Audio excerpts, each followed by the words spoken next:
দিকে হও হুঁশিয়ার, রাখতে মাথা উঁচু, খাল কেটে কুমির ঘরে আসছে পিছু পিছু। দিকে দিকে হও হুঁশিয়ার, রাখতে মাথা উঁচু, খাল কেটে কুমির ঘরে আসছে পিছু পিছু। পেছু বাবু দাঙ্গাবাজির ধান্দাবাজির ভাঁড়, ধর্মে যাতে লড়িয়ে দিয়ে দেশ করে ছাড়খাড়। এই মুহূর্তে কাকদ্বীপ থেকে কুচবিহার পর্যন্ত মানুষ মনে করে যে এই মুহূর্তে গলি থেকে রাজপথ, ইউনিভার্সিটির ক্যাম্পাস থেকে চায়ের দোকান, আজকে সর্বত্র বিজেপি বিদ্যমান। লড়াই তৃণমূল কংগ্রেসের সঙ্গে বিজেপির মধ্যে সরাসরি, এবং এই লড়াইয়ে বিজেপি জিতবে, তৃণমূল হারবে। The 2021 Assembly election in Bengal can be compared to the 1757 Battle of Plassey. It is as crucial and as pivotal. At the Battle of Plassey in 1757, the armies of the East India Company, led by Robert Clive, defeated the much larger force of Bengal Nawab Siraj-ud-Dowla. Clive was not just a very clever military strategist, he was also a very astute brain, and he won over to the British side key commanders of Siraj-ud-Dowla like Mir Jafar. In the same way, the BJP is sending in its armies into Bengal and winning over key commanders of Mamata Banerjee like Suvendu Adhikari, who can be compared in a sense to a 21st century Mir Jafar. Prime Minister, frankly, what is it that is bothering me and bothering the citizens across? I think the Prime Minister has singularly ignored us, the people of India, because of his complete obsession with West Bengal. And he and his colleagues, particularly Amit Bhai Shah, are so obsessed about defeating Mamata that they have really ignored their constitutional duties and obligations. আজ একটাই লক্ষ্য, সোনার বাংলার পুনর্নির্মাণ। দিদিমণি মাঝে মধ্যে বলেন গুজরাট বানাবার চেষ্টা হচ্ছে, আমি 100 বার চেষ্টা করব গুজরাটকে, পশ্চিমবাংলাকে গুজরাট বানাবো। জয় শ্রীরাম, জয় শ্রীরাম।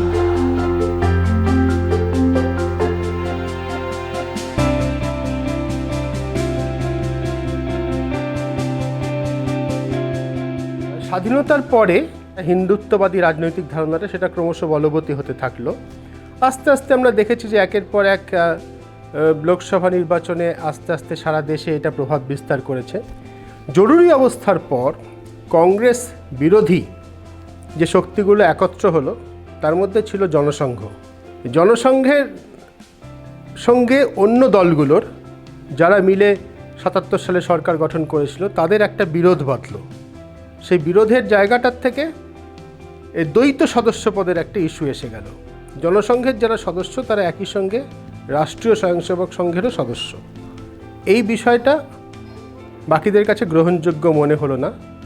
তখন ভারতীয় জনসংঘের গর্ভ থেকে ভারতীয় জনতা পার্টির জন্ম হলো। স্বাধীনতার আগে হিন্দু মহাসভার যথেষ্ট প্রভাব ছিল, কিন্তু দেশভাগ হয়ে যাবার পর বাংলার রাজনীতি অনেক বদলে যায়। প্রথম কথা হচ্ছে কি, তখন সাম্প্রদায়িকতা ব্যাপারটা যেহেতু পশ্চিমবাংলায় আলাদা করে আর মুসলিম রাজনীতির আলাদা কোনো সংগঠনই রইল না তখন, কারণ মুসলিম নেতৃত্ব যা ছিল তারা সবই প্রায় পাকিস্তানে চলে যায়, এবং পশ্চিমবাংলায় মুসলিম রয়ে গেলেও সেই মুসলিমদের অধিকাংশই হচ্ছে গিয়ে কৃষক।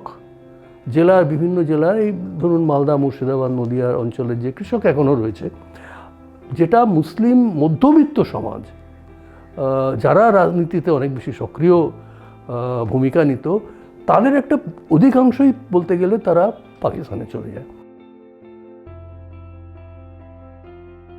এখন হঠাৎ 10 বছরের মধ্যে বিজেপি যেভাবে বিরোধী শক্তি হিসেবে নিজেকে প্রতিষ্ঠা করছে, সেটা রাজনীতির ছাত্র হিসেবে এটা একটা মানে কি বলবো, ইন্টারেস্টিং ব্যাপার হলেও কোথাও আমাদের সবার অনেকের মনেই একটা আশঙ্কা আছে যে সেটা বাংলার রাজনীতি এবং বাংলার সমাজের পক্ষে ভালো হবে না। অর্থনীতির কথা তো ছেড়েই দিলাম,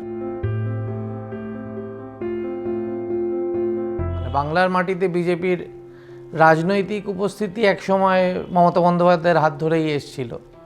সেই ক্ষেত্রে এটা একটা মানে সর্বভারতীয় ট্রেন্ড হিসেবে দেখা যায় যে বিজেপি যে দলের সহচর হিসেবে একটা প্রাদেশিক রাজনীতির আঙিনায় প্রবেশ করে, সেখানে তারপর ধীরে ধীরে বিজেপির শক্তি বৃদ্ধি হতে থাকে এবং অনেক ক্ষেত্রেই সেটা মানে যে দলের হাত ধরে এসছে সেই দলকে ভাঙিয়েই চলতে থাকে। কেননা বিজেপির নিজস্ব নেতৃত্ব এখানে তেমন আগে ছিল না।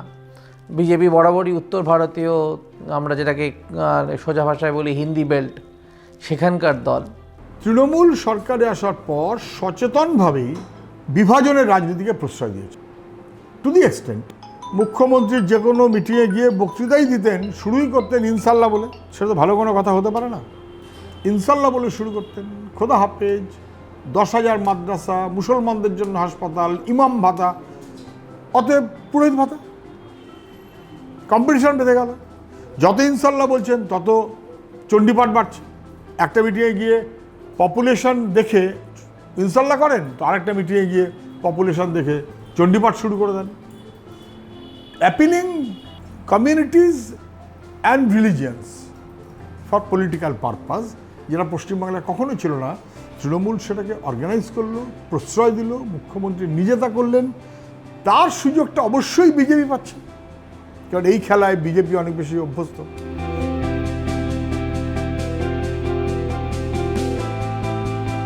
जब धर्म निरपेक्ष जमीन घिसकते जा रहे थे तो सारे तचर हमारे खिलाफ हो रहे थे। बीजेपी पार्टी चुप्पी साधे बंगाल में अपना पैर जमाने का सारे प्रयास जब करते थे, सत्तारूढ़ टीएमसी पार्टी उनके बारे में कुछ नहीं सोचे थे।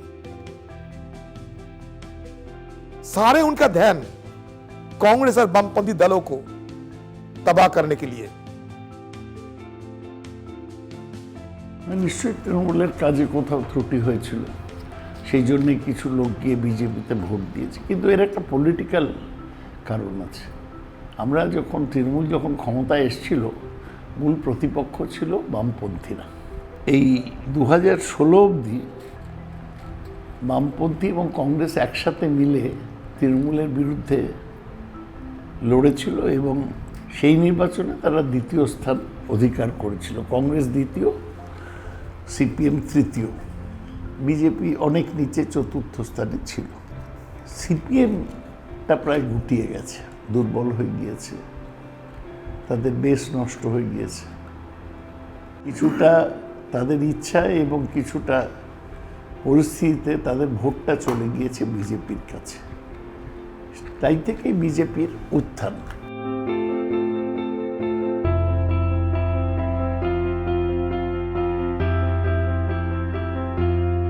তৃণমূল যখন ক্ষমতায় এসেছে, সেটাও 10 বছর হয়ে গেল, তখনও তাদের কিন্তু অনেক দোষ আছে, অনেক দোষ ছিল। যত ক্ষমতায় 10 বছর থাকতে থাকতে দোষের পরিমাণ অনেক বেড়েছে। মানুষ পেয়েওছে, সন্দেহ নেই যে তৃণমূল জমানায় মানুষ অনেক কিছু পেয়েছে, স্বাস্থ্য, শিক্ষা ইত্যাদির দিক থেকে অনেক কিছু সাধারণ মানুষ পেয়েছে। কিন্তু দুর্নীতিও পেয়েছে, প্রচুর প্রচুর দুর্নীতিও হয়েছে। সেগুলো নিয়ে এপক্ষে বিপক্ষে অনেক কিছু বলার আছে। কিন্তু সাম্প্রদায়িক বিচার যদি করা হয়, সম্প্রদায়ের মধ্যে ভেদাভেদ করা হয়েছে কিনা, সেই বিচারে তৃণমূল কংগ্রেসকেও কিন্তু বামফ্রন্টের মধ্যে 100-100ই দিতে হবে। যে আজকে অনেক দিন পর একটা সর্বভারতীয় দল এই পশ্চিমবঙ্গের রাজনীতিতে একটা প্রধান স্থান পেতে যাচ্ছে। অনেক দিন হলো আমি সিপিএমকে কোনোদিন সর্বভারতীয় দল হিসেবে দেখি না। ওরা আন্তর্জাতিক দল হতে পারে, কিন্তু এখানে ওরা একদম রিজনাল পার্টি ছিল। আর কংগ্রেস অনেক দিনই প্রায় ওই আটকে গেছিল একটা পর্যায়ে। এইটা যদি হয় তাহলে যে 50 বছর ধরে এক ধরনের কেন্দ্রের বাঞ্ছনা, কেন্দ্র টাকা দেয় না, দিল্লি ভার্সেস কলকাতা, এই ধরনের যে রিজনাল সেন্টিমেন্ট হতে চলেছে, সেইটা আমার মনে হয় আমরা দুজনে তাহলে একতালে ভারতবর্ষের প্রগতির জন্য আমরা কাজ করতে পারি, যেটা এতদিন ধরে হয়নি।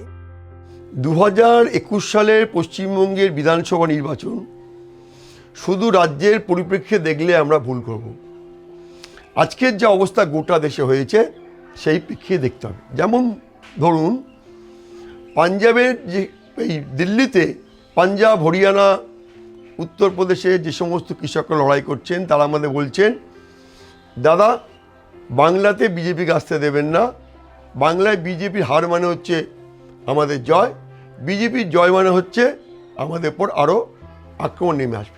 नरेंद्र मोदी जी जो हमारे प्रधानमंत्री है, अमित शाह जो हमारे गृह मंत्री है, उनको जो तो खुद तड़ी पार है, बोलते हैं कि हम भ्रष्टाचार को रोकेंगे। आज जो उनकी स्थिति है पूरे भारतवर्ष में एक एक नागरिक, एक एक बच्चा जानता है कि भारतीय जनता पार्टी के जो ये रंगा बिला है ये क्या करना चाहते हैं। तो मैं बोलना चाहता हूँ, गुजरात के शहर जन्म लेकर तू बना देश का सरदार, अंबानी अब अडानी का चौकीदार बनकर तूने बढ़ाया भ्रष्टाचार।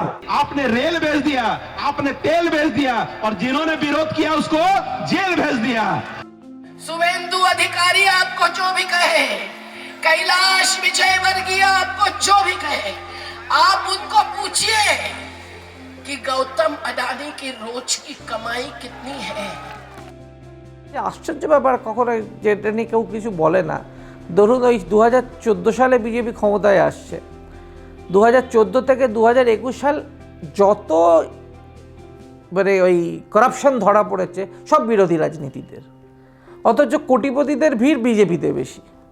বিজেপি করে লোকে লাভবান হচ্ছে বলে তারা বিজেপিতে যাচ্ছে, সেটা আমরা পরিষ্কার প্রতিবেদনগুলোই দেখতে পাচ্ছি, কিন্তু ধরা কেউ পড়ছে না। বিজেপি ঘনিষ্ঠ হলে ইনকাম ট্যাক্স রেট নেই, ইডি রেট নেই, বিজেপি ঘনিষ্ঠ না হলেই ইনকাম ট্যাক্স রেট হয়ে যায়। कि दोनों के खिलाफ हम लड़के, हमारी पार्टी जो पहले धर्म निरपेक्ष जमीन की हकदार थे, धर्म निरपेक्ष जमीन की जो हकदार कांग्रेस हुआ करते थे, वो धर्म निरपेक्ष जमीन को हमारी पास वापस लाने की पुरजोर प्रयास हमें करना चाहिए। यही हमारा आज की तारीख में यही हमारा फैसला है। অন্য স্বর হিসাবে আমরা একটা সংগঠন তৈরি করেছি যার নাম হচ্ছে ফ্যাসিস্ট আরএসএস বিজেপির বিরুদ্ধে বাংলা, যেখানে আমরা বলেছি ফ্যাসিবাদকে প্রতিরোধ করো এবং বিজেপিকে একটু ভোটও দেয়। আমরা বলেছি বিজেপির বিরুদ্ধে লড়ো রাজপথে, বিজেপিকে হারাও ভোটে। পাড়ায় পাড়ায়, গ্রামে গ্রামে, শহরের গলিতে গলিতে বিজেপিকে রুখে দিতে হবে। বিজেপিকে আগামী বিধানসভা নির্বাচনে একটিও ভোট নয়, বিজেপিকে আগামী বিধানসভা নির্বাচনে একটিও ভোট নয়। আমরা দিনের মতো লড়াই করব, আমরা আমাদের অধিকারকে বাঁচাবো। ফ্যাসিস্ট আরএসএস বিজেপি মঞ্চের পক্ষ থেকে আমাদের লড়াইটা আগামী দিনে আরো প্রসারিত হবে।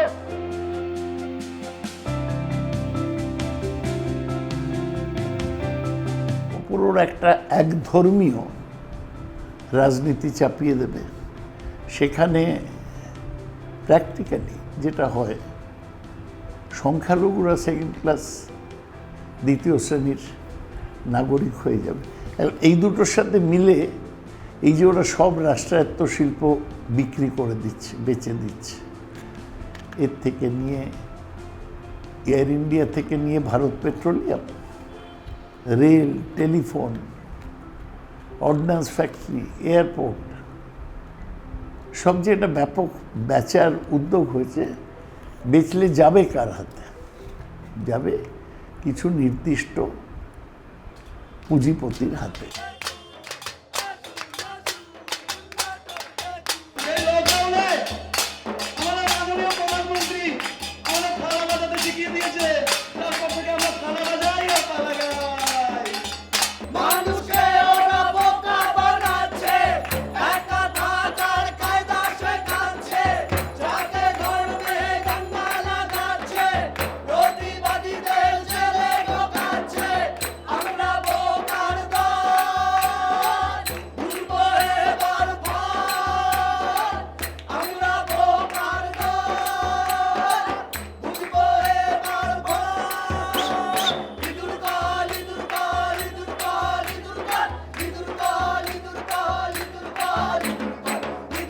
যারা নোংরা রাজনীতি করছে তাদের জনতা সরিয়ে দেবে, তাদের 1 ইঞ্চি জায়গা এই দেশে রাখবে না জনতা।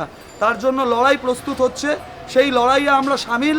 আমরা জনতার কাছে এই নাটক নিয়ে পৌঁছে যাব বারবার, এবং বিজেপি আরএসএসের মতো সংঘ শক্তি বা স্বৈরতান্ত্রিক শক্তি কোনো শক্তিই পারবে না জনতার শক্তিকে আঘাত করতে, কেননা জনতার শক্তি সবচেয়ে বড় শক্তি। মানুষ বাঁচতে চায়, আর নারী পুরুষ জোট বেঁধেছে মানুষ বাঁচতে চায়, মানুষ বাঁচতে চায়, বাঁচতে চায়, চায় চায় চায়। কিন্তু বাঁচতে গেলে কি করতে হবে? কি করতে হবে? বাঁচতে গেলে সবার আগে শাসকের ওই দুর্কলটা ভাঙতে হবে, ভাঙতে হবে। শাসনবিধি ভেঙে তোরা হাত মেলাবি আয়, শাসনবিধি ভেঙে তোরা হাত মেলাবি আয়, আর জনতা বানাবে বিধি তারাই দেবে না।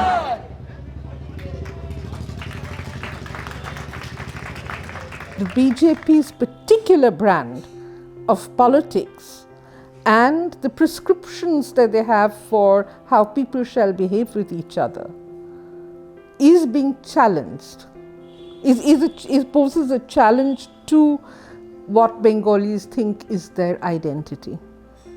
Say for instance, when the BJP says, love jihad, it is challenging the idea that individuals can make choices that are not prescribed by some social norms, whatever these social norms may be. That it is illicit for a Hindu girl to marry outside of her religion. When it says ban the slaughter of cows and ban the eating of beef, one has to remember that there was this young man called Henry de Rosio who inspired generation after generation after generation after generation of young Bengali students and young Bengali people to experiment with eating beef. আমাদের পশ্চিমবাংলার যে একটা 1000-1500 বছরের ঐতিহ্য আছে যে হিন্দু মুসলমান তারা একই সাথে পাশাপাশি বসবাস করেছে। লালন আমাদের এই বাংলারই মানুষ, নজরুল আমাদের এই বাংলারই মানুষ। তো বাংলার এই যে একটা সহাবস্থানের সংস্কৃতি, সেটা তো একটা দীর্ঘ ঐতিহ্য আছে, সেটা যদি নষ্ট হয়ে যায় তার চেয়ে সেটা নষ্ট হওয়ার একটা প্রচণ্ড আশঙ্কা আছে। যেমন ধরুন আমি আপনাকে বলছি ইয়াসিন পাঠানকে আমি ব্যক্তিগতভাবে চিনি, যিনি মেদিনীপুরের 17টা মন্দির গত 20 বছর ধরে সংরক্ষণ করে আসছেন। তো এই যে একটা সংস্কৃতি, সেই সংস্কৃতিটা নষ্ট হয়ে যাবার একটা প্রবল আশঙ্কা আছে। If Bengal becomes a BJP ruled state, then something will be lost in Indian politics, in Indian values, which was very precious. জয় শ্রীরাম কখনোই আমাদের রাম আমাদের খুব পূজনীয় নয়। রাম আমাদের কাছে অনেক বেশি অ্যালিয়েন আমাদের কৃষ্ণ। তো এখানে যদি রামধ্বনি না দেওয়া হয়, পিটিয়ে মারা হয়। ওরা আর একটা উদ্দেশ্যের কথা বলে, বন্দে মাতরম বলতে হবে। কোথায় লেখা আছে আমাদের বন্দে মাতরম বলতে হবে? ভারতের সংবিধানে আমি যা নাগরিকের কর্তব্যের মধ্যে আছে যে তোমাকে জাতীয় পতাকা জাতীয় সঙ্গীতের প্রতি সম্মান দেখাতে হবে। বন্দে মাতরম ঐতিহাসিকভাবে একটা মতবাদ যেটা স্বাধীনতা সংগ্রামে বহুল ব্যবহৃত। গাহান স্টেইনকে পুড়িয়ে মারার দারা সিং সাজা পেয়েছেন, কিন্তু যে মন্ত্রী এটার সাথে যুক্ত, সেই উড়িষ্যার মন্ত্রী আজকে মোদী সরকারের অন্তর্গত, এবং সেখানেও লেখা আছে সেই মন্ত্রী শপথ নেবার পর বলে এখানে যে বন্দে মাতরম বলবেন না তাকে পিটিয়ে মারা হবে, তার ভারতবর্ষে ঠান নেই। এটা তাদের আবিষ্কার, তাদের ইনভেনশন। তারা এইভাবে উগ্র জাতীয়তাবাদের সঙ্গে গণতান্ত্রিক অধিকার এবং ফ্যাসিবাদকে মিলিয়ে দিয়েছে, যার বিরোধিতা সর্বাত্মক। সময় থাকতে হও হুঁশিয়ার, রাখতে মাথা উঁচু, দিকে দিকে হও হুঁশিয়ার, রাখতে মাথা উঁচু। খাল কেটে কুমির ঘরে আসছে পিছু পিছু, দিকে দিকে হও হুঁশিয়ার, রাখতে মাথা উঁচু। খাল কেটে কুমির ঘরে আসছে পিছু পিছু।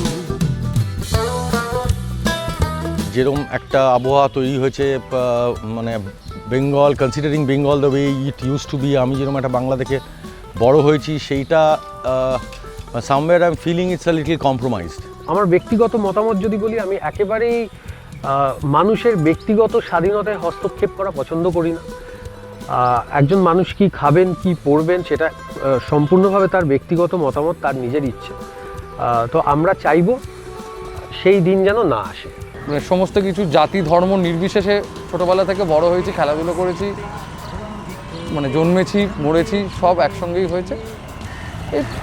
এটাই যেন থাকে, এটা যেন এটার পরিবর্তন যেন না ঘটে। সব থেকে বড় ডেমোক্রেসি পৃথিবীর, আমরা সেটাকে সেলিব্রেট করে যাব, আর আমাদের যা আমাদের বক্তব্য সেগুলো আমরা বলবো। So this song basically talks about everything মানে we feel are going wrong.